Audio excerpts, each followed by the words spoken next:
So here we have another example of a watershed model.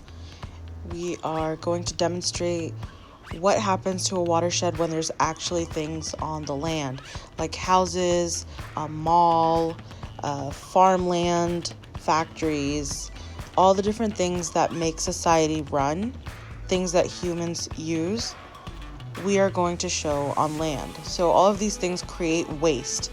The brown stuff that you see on top is the waste created by each area. If you'd like, you can screenshot this image right here to get the top view. So here we go. We're going to start spraying our watershed with precipitation. Let's say there's a really heavy rainfall. You can already see the water start to pool in certain areas. If you look up top and you look really closely, you can see the orange color dripping down. And you can already see which watershed is getting the dirtiest.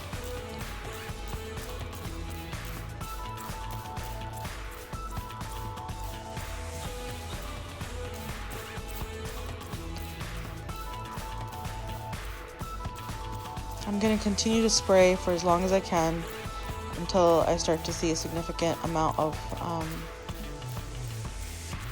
tributaries, if there are any.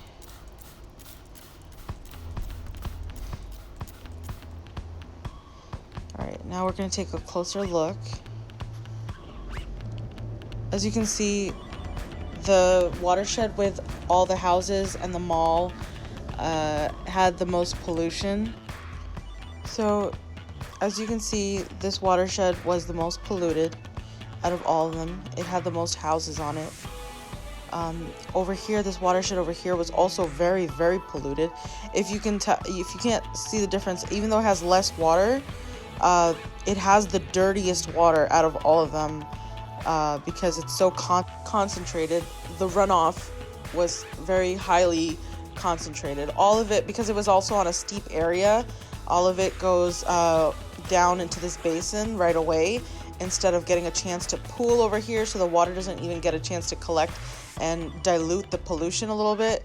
It just, the town is probably very stinky. As you can see, there's also some poop particles from the farms, and over here too from the farms as well.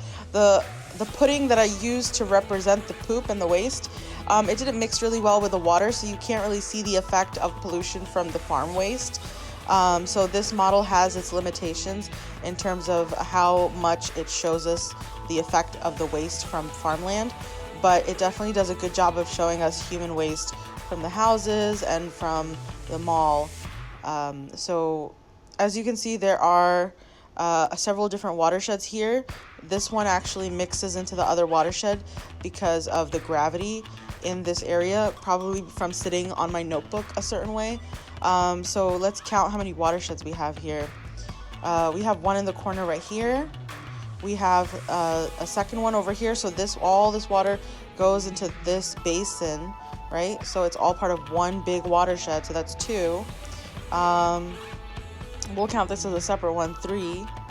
We have 4 over here, 5, and a 6th one. And this is the cleanest one because there's no human contact and the water is not mixing from the other watershed. So we have 6 watersheds all together.